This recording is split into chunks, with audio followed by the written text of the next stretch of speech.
And as the title suggests, we're shifting our focus now from explorers and exploration to the empires that rose out of countries sending explorers all over the world.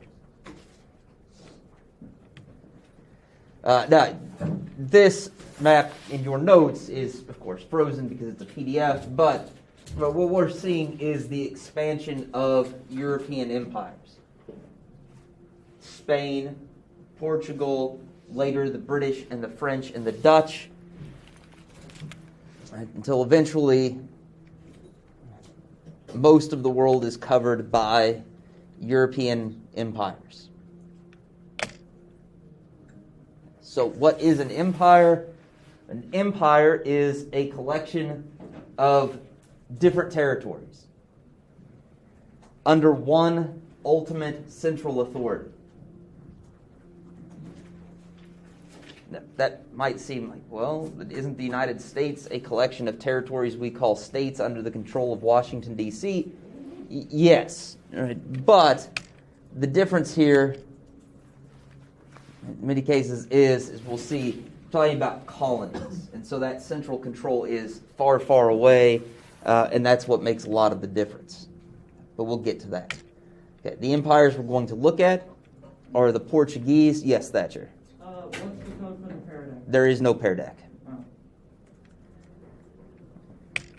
The Spanish,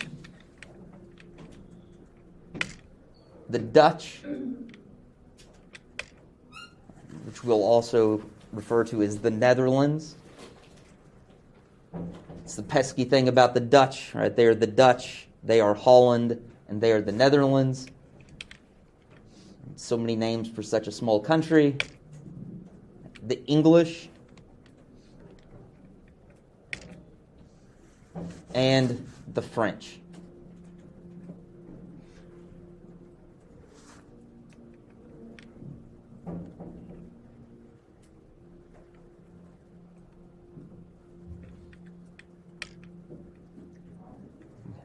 And we're going to take those in order.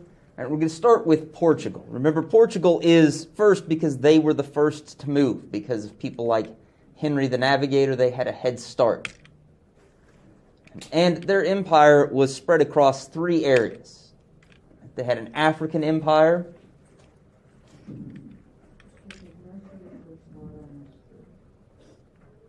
an Asian empire, and an empire in the Americas.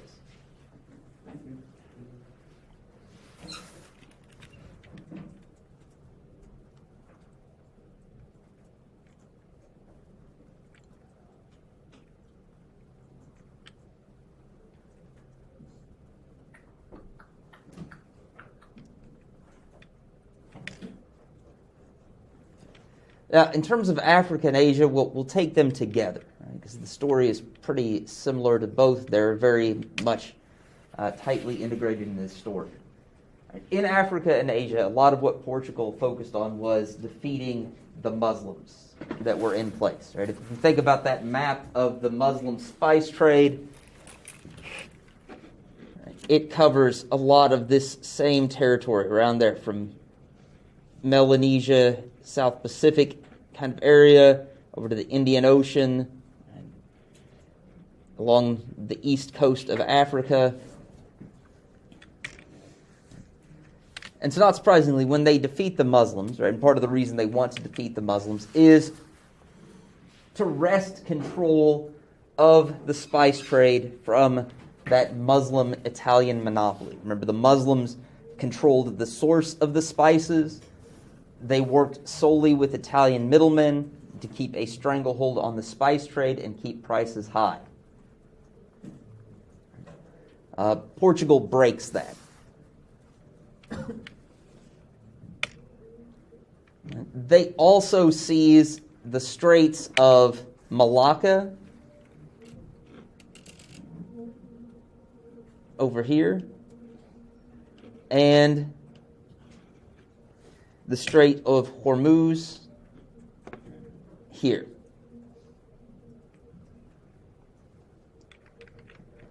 And it seems like, okay, why? Why do we even care about this at all? This just sounds like trivia stuff that Dr. Brown told us he wasn't big on making people remember. It's because this is actually, those straits are really important. Now, this first one, whoever set up this video really wants people to have to watch it on YouTube.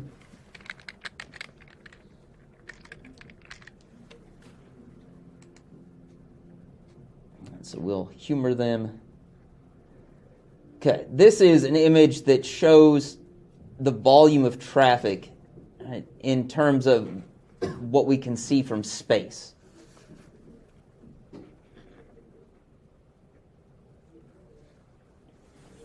And that is the Strait of Malacca. Right, and each of those lines represents a ship. Right, so notice, that's just a steady stream. It looks like a laser beam of ships moving from the Strait of Malacca, following up the west coast of India, and then heading over to East Africa. Right, that is not Hormuz. That's heading up the Suez Canal. Right, but what we can see from Malacca itself is a huge deal.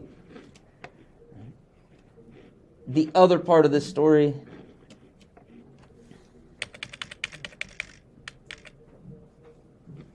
is, again, Strait of Hormuz. In terms of understanding why that's important, first let's get some audio.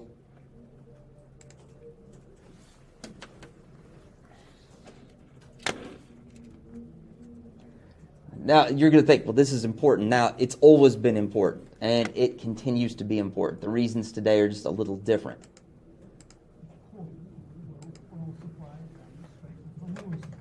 So, what is it? It is a narrow shipping channel threading between Oman to the south and Iran to the north, linking the Persian Gulf to the Gulf of Oman and oceans beyond. The strait is just 21 nautical miles wide at its narrowest.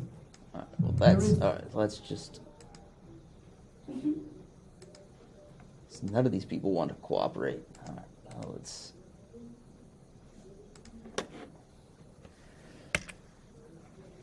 Just adapt.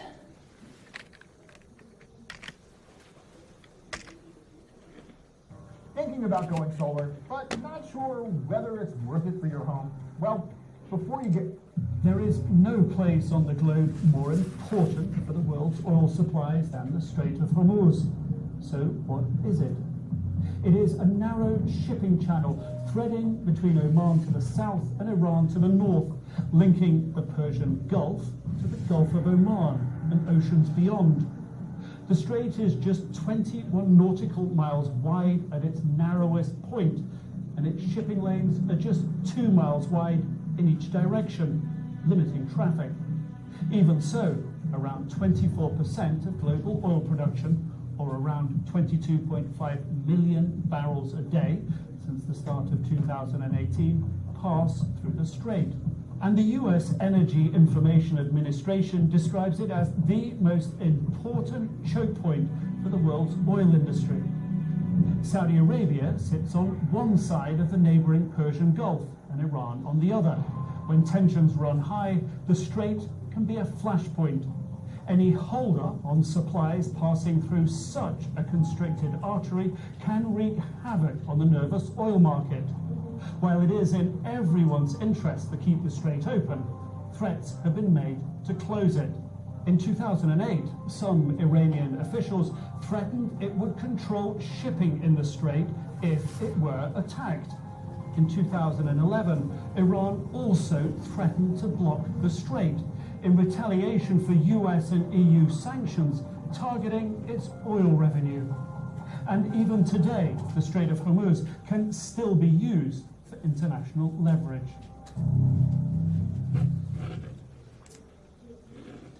Okay, so again, the reason we're learning about two straits is they are both incredibly important and have been for hundreds of years. Right? It's not going to change. Right? Malacca may not be where so much of the oil goes through, but it's still obviously huge for shipping and still has a lot of problems, including piracy.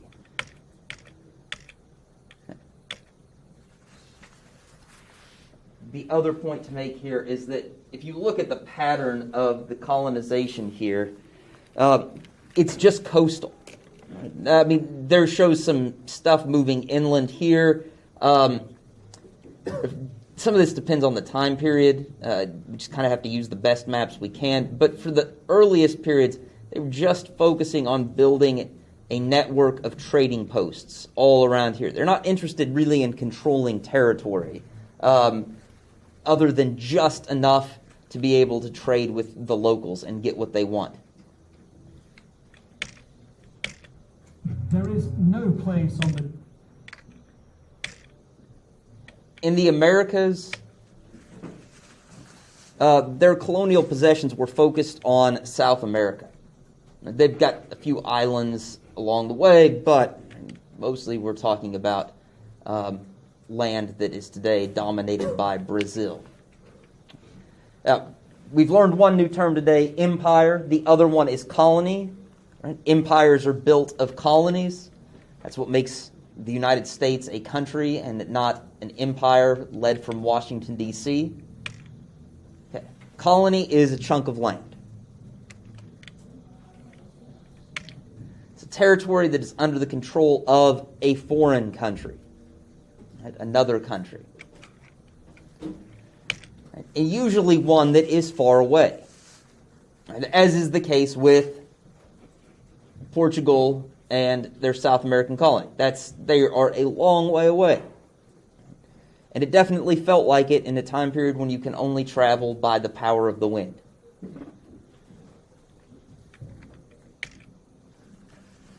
And the final component here is that there are at least some people from the foreign country that are occupying the colony's territory.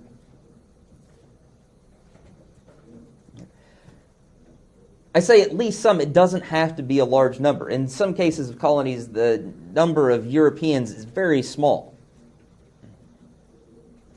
In contrast, what would become the United States had a lot of settlers occupying the land and really clearing everybody else out of it.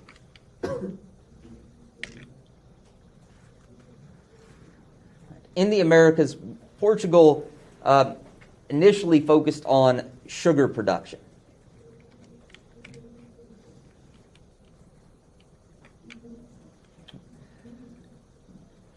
Sugar was an incredibly lucrative and valuable cash crop,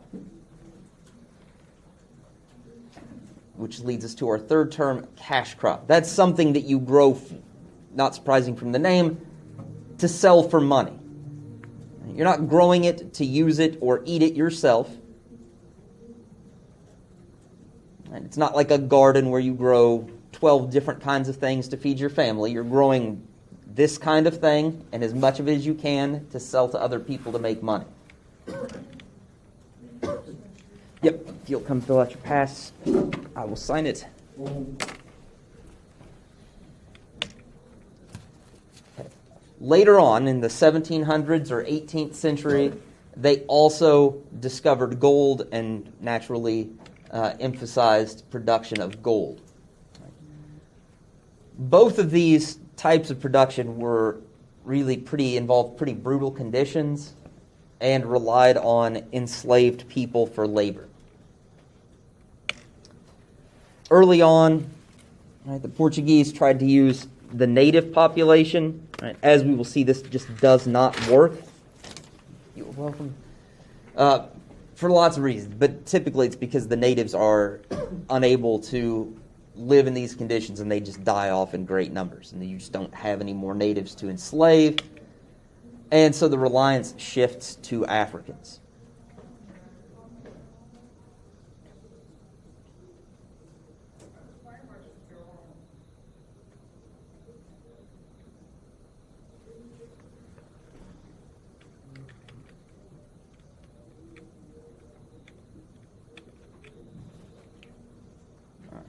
And now we're going to shift to Spain. If this feels like a whirlwind tour of empires, it is.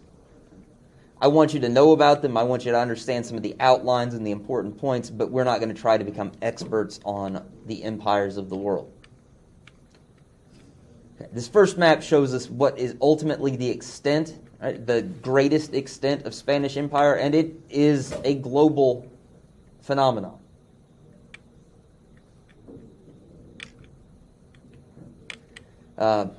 Because again, they built a global empire,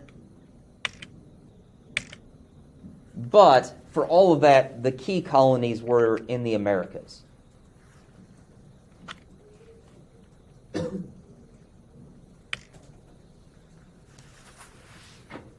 And it starts with Columbus. Columbus, in finding this place, opens it up to colonization by the Spanish. And as we'll see, kind of also opens the door for the Portuguese in a way.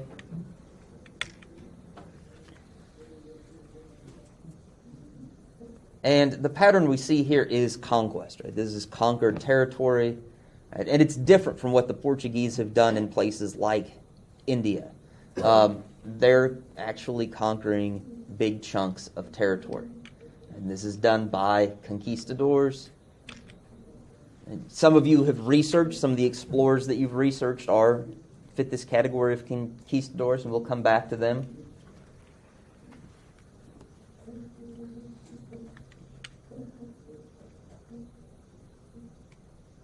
And there were several things that allowed the conquistadors to be so successful in conquering such huge chunks of territory so far from Spain. One of those was they found native allies. They would take one group of natives and make friends with them and use them to fight another group of natives. And this was not hard to do. Some of the groups they're trying to bring down are really unpopular and pretty cruel. They also had superior military technology.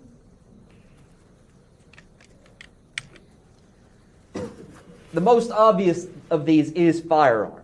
Right? These are not what we would consider sophisticated firearms.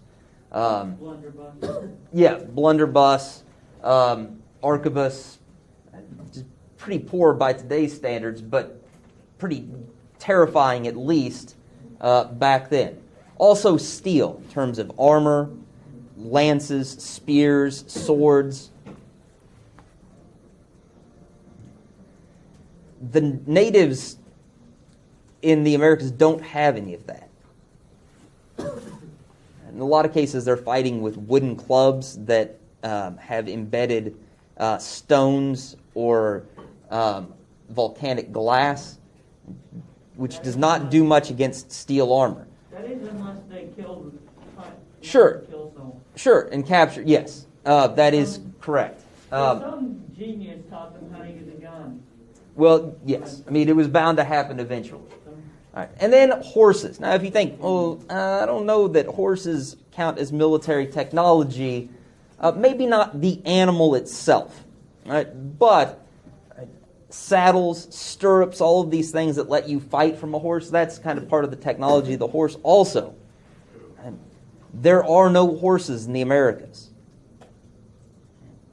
until the Europeans bring them. There aren't any. Right? The closest thing to a horse would be a llama or an alpaca, and it turns out they're not really a good substitute.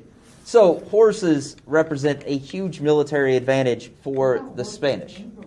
Nope.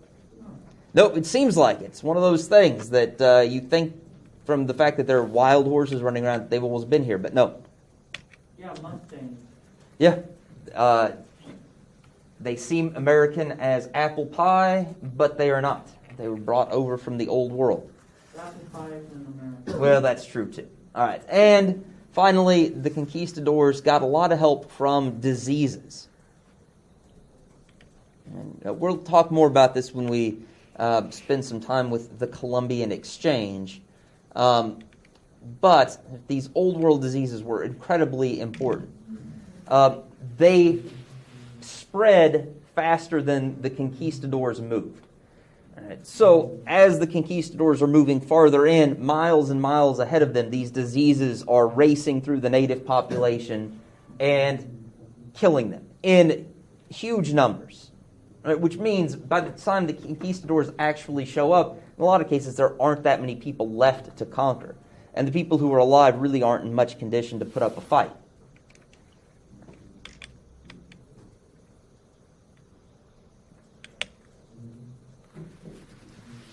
as a result of this, right, in conquering the territory in the Americas, the conquistadors wiped out really sophisticated native empires. The Aztecs, represented in this dark area up here, focused on what is now Mexico. I thought that was in Brazil. No, but there are, so South America. then you get the Mayans down here in the Yucatan Peninsula to Guatemala and El Salvador at least, and onto Honduras. Well, Honduras may be on the outside of that. And the Incan Empire along, well, a lot of this would be Chile today, but also Peru and Ecuador.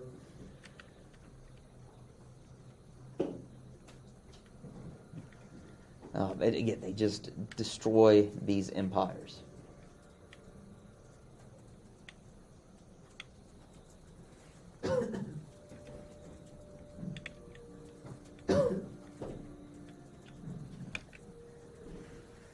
Part of the way they did this and controlled the territory after they had taken it from the natives was they used the same strategy of Reconquista that they had used to reconquer the Iberian Peninsula.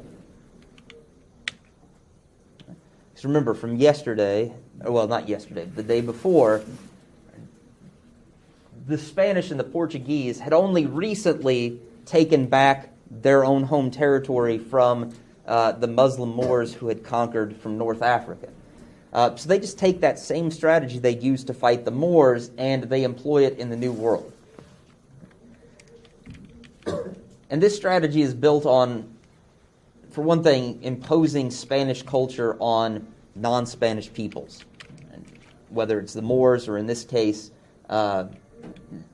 indigenous Americans. This involves forcing your language on them, as well as religion. I don't know why the religion R is capitalized exactly. I mean, I do know why, because I forgot to go back and make it lowercase.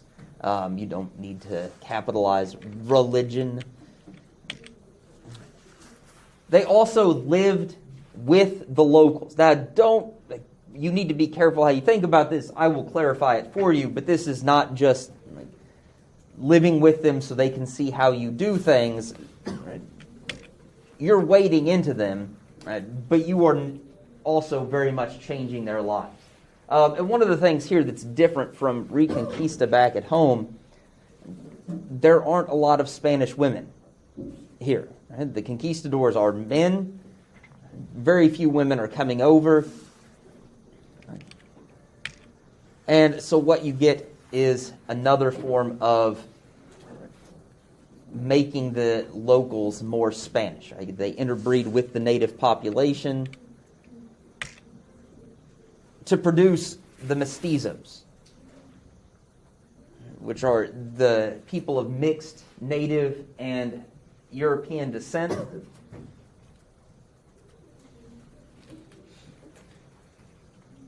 Right, which characterizes so much of the population of Latin America today.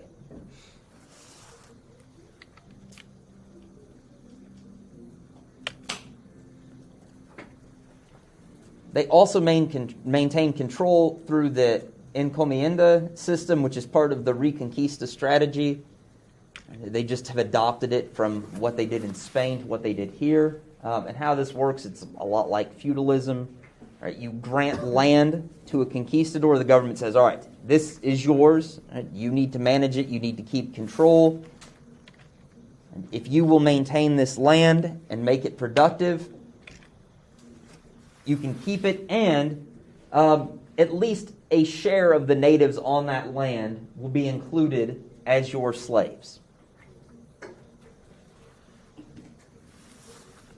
So again, you're living with the locals, but this is not like Mr. Rogers saying, won't you be my neighbor? Right? This is not a friendly arrangement. And this is a brutal system. Now, technically, the conquistadors, anyone who's given one of these encomiendas, is supposed to treat even the enslaved population fairly, but in practice, that's not how this works. Right? It is incredibly brutal, and it results in many more natives being killed over time. Partly because of disease, but also because of the brutality of conditions. The natives were just not able to survive that.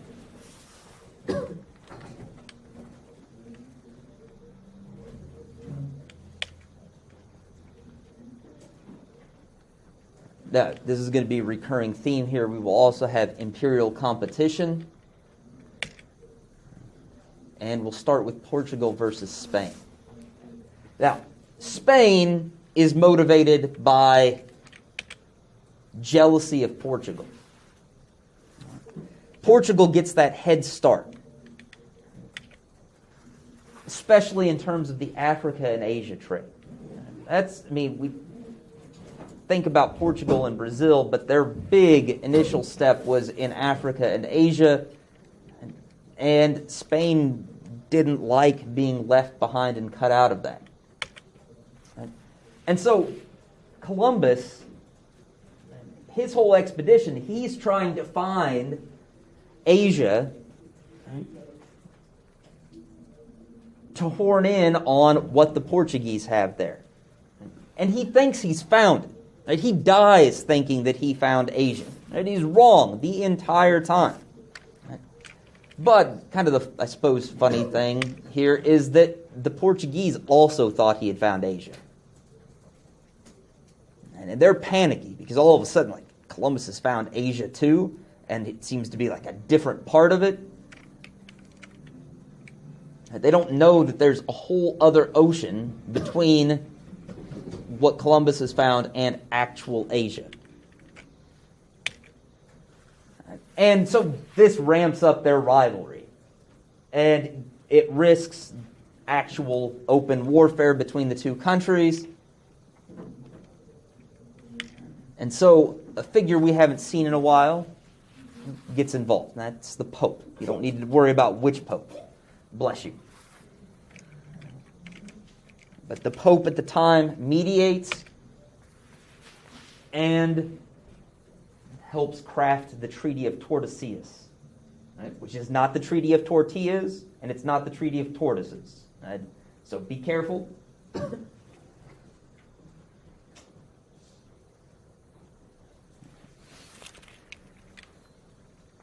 And this treaty is important because it divides the New World. Right? You've got the Spanish side and the Portuguese side. Really, it's dividing the world in two. They haven't quite actually thought this through since the world is round. Sorry, flat earthers. Right? It is a sphere hurtling through space. And they didn't kind of realize that you need two lines. Right? One isn't going to do it because the world goes completely around, but for now, we'll just leave it alone. It divided the New World between Spain and Portugal. This is why Portugal gets Brazil. If you like, that seems like a small bit. Yes, they modified the agreement over the years, partly because later they did find out that you needed two lines to deal with a round Earth. But it was a successful agreement, and it kept the peace.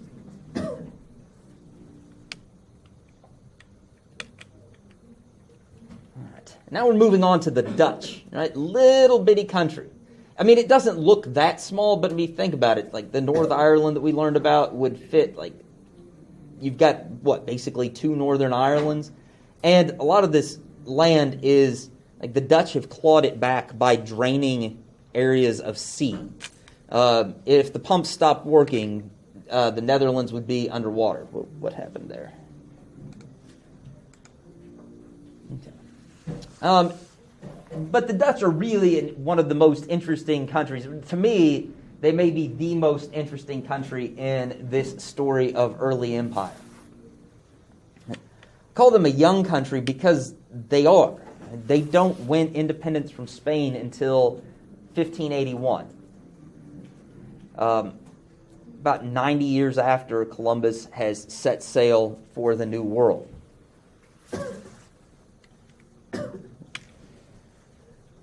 And in less than 2 decades from winning independence from Spain, they are a major sea power. Matter of fact, for people in my little area of nerddom who study international relations, we refer to the Dutch as a superpower during this time period. They are, like, you have your list of superpowers, you have the Dutch, the British, the United States, and the Soviet Union, and then the United States. That's it. I mean, the Dutch are part of this very exclusive clubs of countries that can claim to have been a superpower. Right? And it's the Dutch. They're tiny. Right?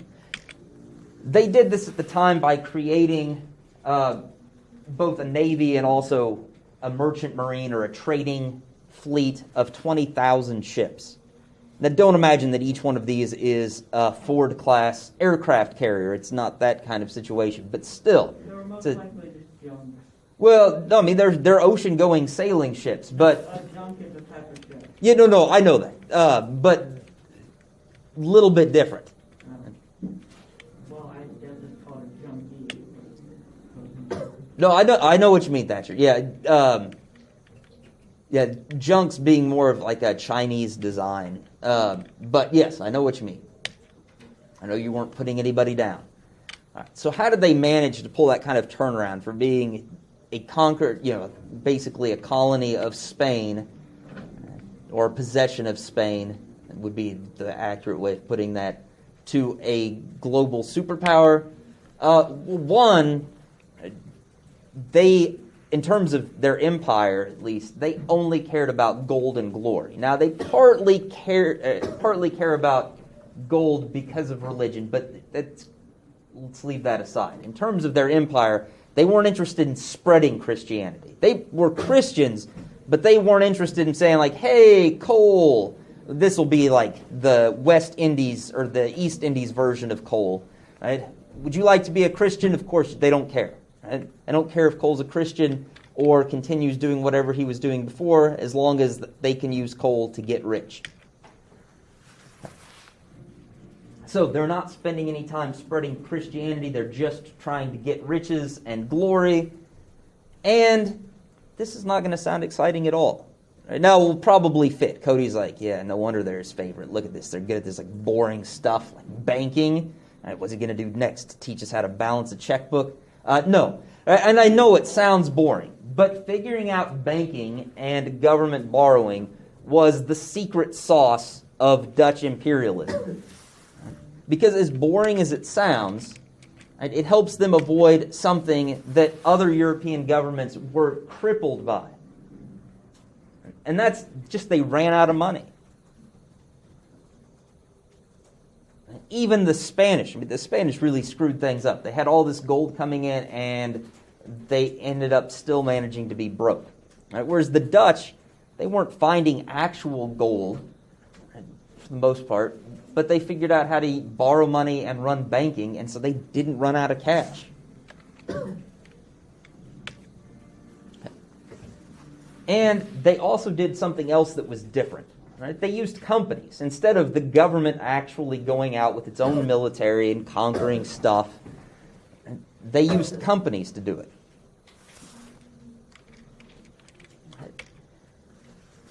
Two companies in particular, the Dutch East Indies Company and the Dutch West Indies Company.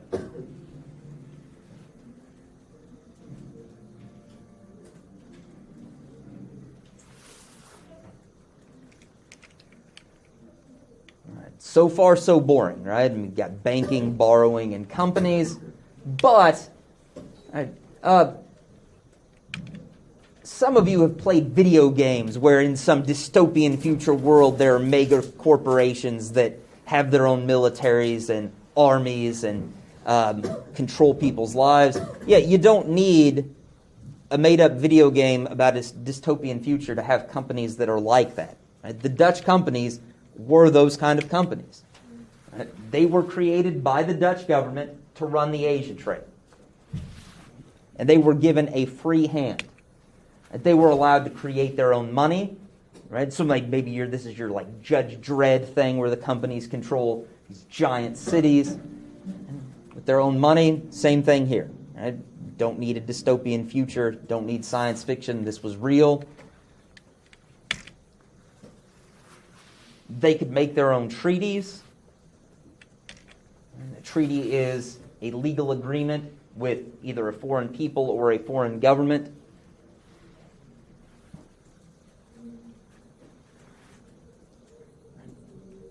this kind of thing just doesn't happen today. Right? If Aiden works for Apple, he can't go make a treaty with Taiwan. Can't do it. He can make business deals, but he can't make treaties with foreign governments. And here's where we get to your dystopian future video games or movies or comic books. They were allowed to create their own private armies. And these are not just like little bitty things that don't matter. These are powerful militaries, and they actually fought wars with other companies. The Dutch East Indies Company fought with the British East India Company. These two companies fought wars with each other, and the country's militaries weren't involved at all. And these powerful militarized companies were a big part of what forced Portugal out of Asia.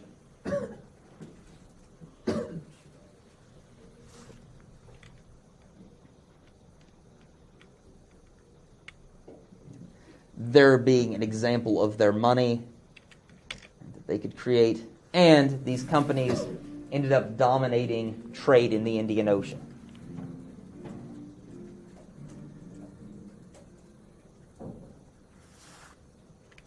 And the only thing really that ended it for the Dutch was World War II, right? When the Nazis conquered the Netherlands itself, and Japan was able to conquer their territory in the West Indies. Okay. Now, the Dutch also got into North America. It was called New Netherlands. Now, here's kind of a map of it. It's hard to read. There aren't that many great maps, partly because they didn't hold on to it for that terribly long. What they get is the area that Hudson explored. So those of you that had Hudson, right here's kind of where he comes in. Now, don't worry, for those of you who are like, well, you didn't mention my explorer. That's all we're saying about him. Nobody's getting a big leg up on anybody else. Right. And I say this to point out that the Dutch colony of New Netherlands is what's in the northeast United States today. I don't know why there's a bullet point there. All right. They were here for, remember, gold stands in for any source of wealth. Their kind of gold was the fur trade, which sounds like a weird, killing animals and skinning them? Guys, don't get any ideas. Don't take my fox or my blonde raccoon pelt. Nobody will give you much money for them anymore. But back in this time period, there was tons of money to be made in animal skins. And it was. It was a very profitable colony. The problem that the Dutch had is they couldn't find many Dutch people who actually wanted to live here.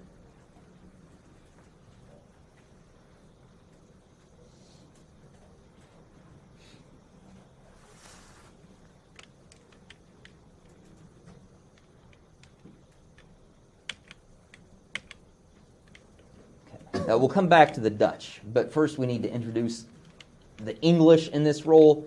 They were not spelled Dutch, right? You should spell Dutch correctly. All right. They were late starters in this game. Again, just like the Dutch, they had also had to beat Spain, which is a little bit of a flashback for us here to our religious war after during the Protestant Reformation. Spain tried to invade Elizabethan England, but the Brits were able to win in their dramatic defeat of the Spanish Armada.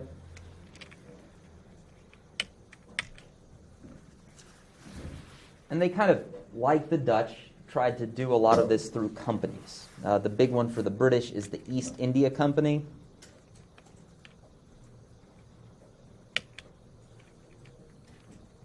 And like the Dutch, they built up a fleet. Now, initially not as successfully as the Dutch. Later it is, of course, but not right now.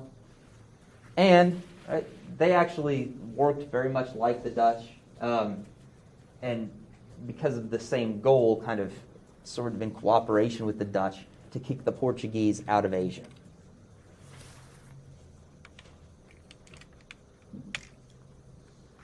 And And again, it's just like the Dutch. They founded colonies in North America. What's that?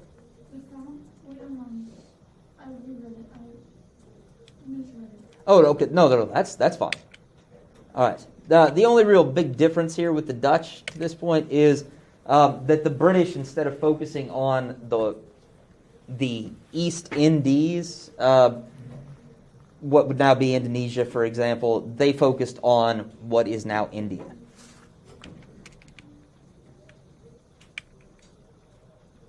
All right. And I know you guys just think I like putting Disney movie posters into slides now. We had Encanto, now we've got Pocahontas. There's always a reason for this. All right. English colonization in North America started with Jamestown, Virginia, right? And the Virginia Company that Mel Gibson, doing the voice of John Smith, sings about, right? That's the same thing.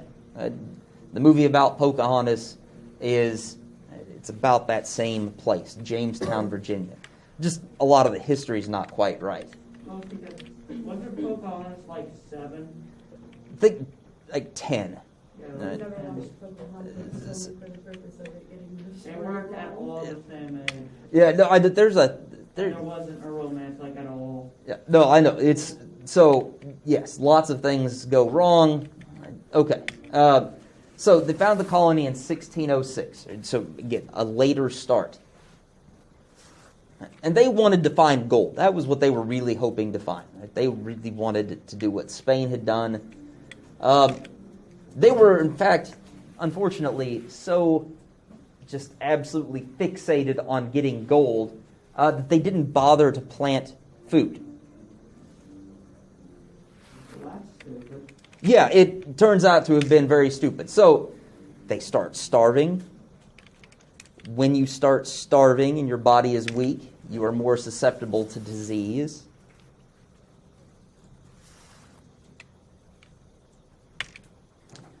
They also fought with natives. Now, in some cases, they weren't always picking these fights. In some cases, they were.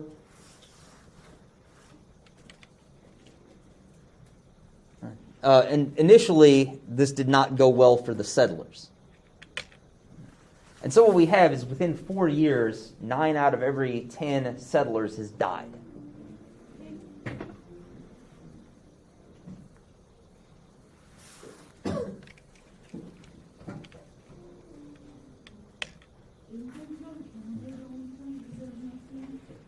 Yeah, I mean, there's always rumors of this, and I think in a lot of cases there are probably at least some truth to it. Eventually, Jamestown does become stable, and the reason we're talking about it is that it becomes the first permanent English settlement in North America. And really, I think it's probably the first permanent English settlement in either of the Americas.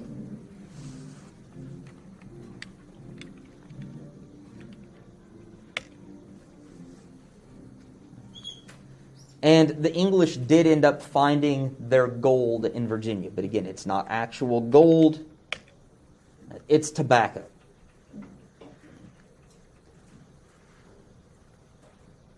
And obviously, even to this day, American companies, English companies, are still making tons of money hand over fist selling the world tobacco.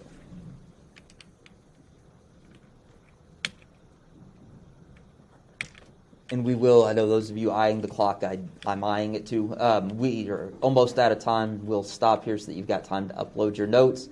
Other English that came here were motivated really by religion.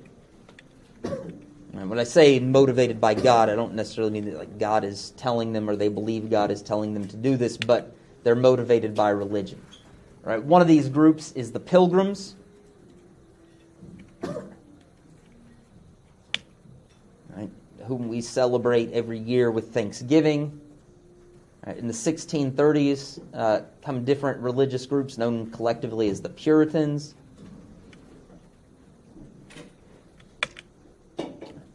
And both of them are coming here for religious freedom. They've been kind of facing a lot of persecution in England. And they want to come where they can practice their religion as they see fit.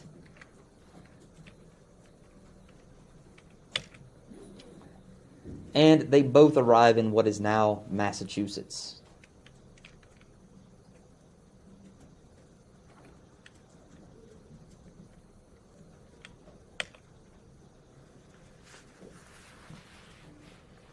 What's really the most important thing, and this is something that will come back to you when you take government your junior year, the Pilgrims get some bragging rights of their own. They created the first European system of self-government in America. Some people will tell you it's the first self-government. No, remember, there are Native American groups here who have been governing themselves for a very long time, but this is the first European self-government in America. And they achieve it through what is called the Mayflower Compact. And again, we'll come back to haunt you in government. You heard it here first. Okay. We're going to stop there. Upload your notes. Thank you guys for keeping up. I know we moved quickly. If you did miss anything, it is being recorded, so you'll be able to come back and get it later.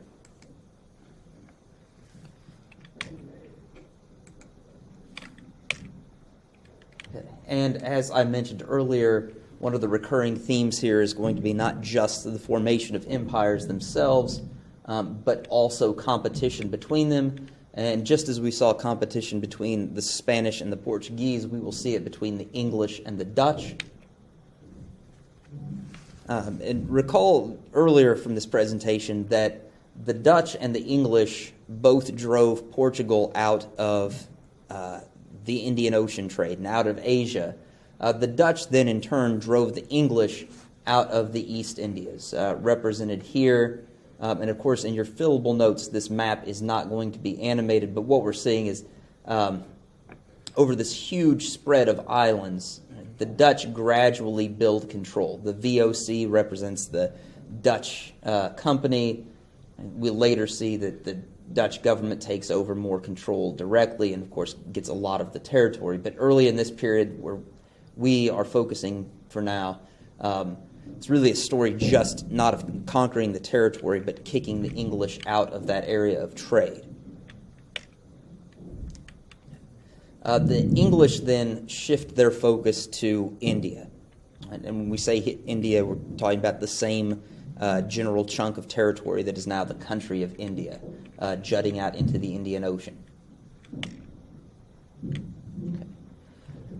The English, in the Americas, it's a very different story. Rather than the Dutch driving out the English, it's a story of the English taking control of New Netherlands.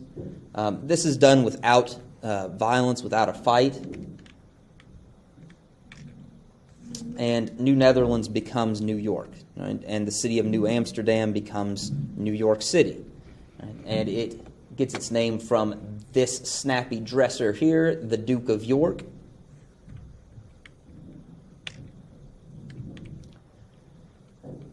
And we're now going to look at the final of our list of empires here, the French. And the French are also provide an interesting story of empire during this time period.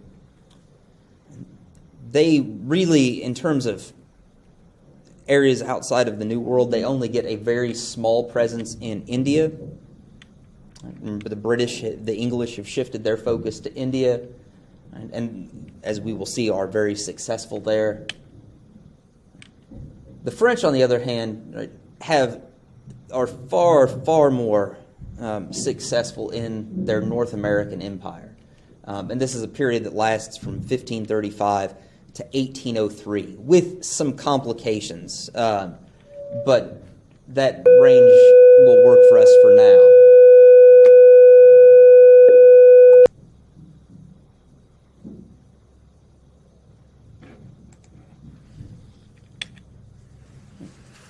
And in terms of the success of France in North America, if you need any other metric to understand it, don't have to look any farther than their huge colonial territory, symbolized in this image here, but in other times including this area roughly as well. like the Dutch, the French are focused on the fur trade, especially if you're thinking about this huge area out here in the Rockies and up into Canada, where you have cold weather that is perfect for producing animal pelts that are very high quality for the fur trade. But even though, again, there's a lot of money to be made in the fur trade, there are relatively few French settlers, which again also follows that pattern of the Dutch and will lead to similar problems for the French. And that is our segue to look at British and French rivalry, imperial rivalry in the Americas. Now, if you wonder where did the British come from, I thought you were talking about the English. Something has happened in the intervening time period. In 1707, through the Act of Union, the United Kingdom of Scotland and England and Wales and Northern Ireland has been formed. So we'll now talk about them as the British. The key here, aside from name changes, and I really don't want to get too distracted by that, but we should be accurate, is that the British colonial population is far larger than the French colonial population. In the British colonies, we have a population of 250,000 in 1700, whereas for all of New France, and this could include here, but as you see in this map, it's a little different because this area is considered disputed territory. But in all of this land, the French population is estimated to have been only 15,000. And that much larger British colonial population that's packed into this coastal band here naturally want more territory. And this puts them into conflict with the French over the Ohio River Valley. And of course more than that, because we've got the Mississippi River running down here, but this area being the Ohio River Valley.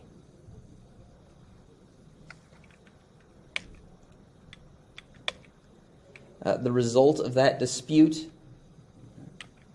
is the French and Indian War of 1754 to 1763. This will become clear as we go, but I want to avoid any confusion at the outset. This is not the French fighting against Indians, but what this is the French fighting with their Native American allies on one side, and the British fighting with their Native American allies on the other. Right? So both the French and the British have native allies, and they are fighting against each other. The UK and its allies win.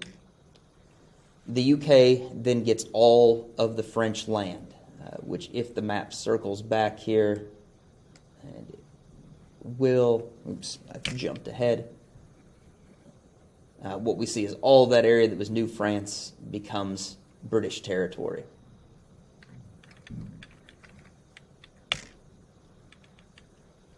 Okay. And our final stopping point here on our whirlwind tour through this kind of first wave of European imperialism, we stop at the West Indies. And the West Indies, even though it's a small area in the grand scheme of this, it is special enough to warrant attention. And as you can see in the map here in the presentation, even though of course it is frozen in your notes,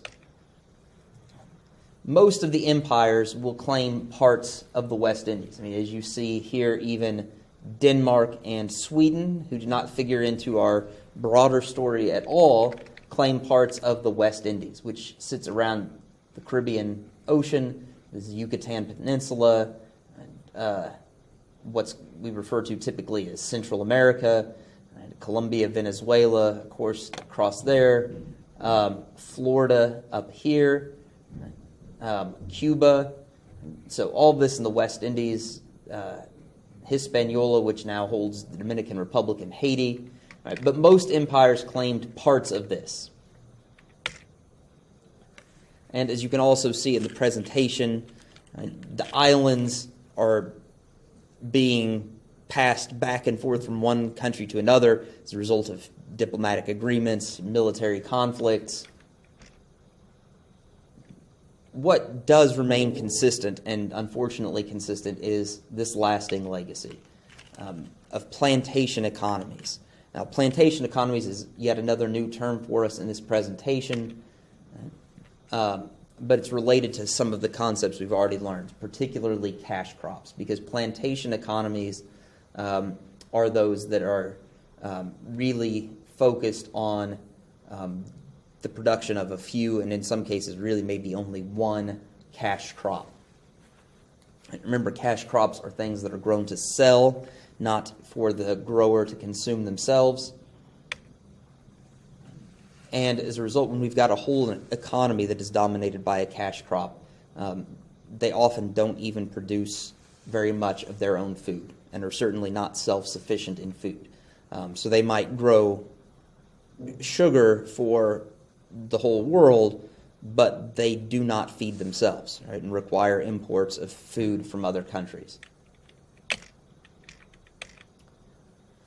This also makes them very much at the mercy of international markets. If the global price for sugar should collapse, for example, then their economy will suffer tremendously because sugar is the biggest game in town and their biggest source of money. Another part of the legacy is slavery. The West Indies were very much like Brazil, pretty brutal places to work. The sugar industry in this time period is incredibly labor intensive. You've got hot climates. So lots and lots of deaths. And those deaths are replaced by a steady stream of new slaves. And we'll talk more about the slave trade in a future presentation. But that legacy of slavery has had a lot of effects politically, culturally, in the West Indies and surrounding region. And that concludes our presentation on empires. If you've missed any of these notes as you've gone, especially if you were initially participating in this presentation in class, please rewatch the video, fill in your notes, and make sure you've got a complete set. All right, I will see you in class.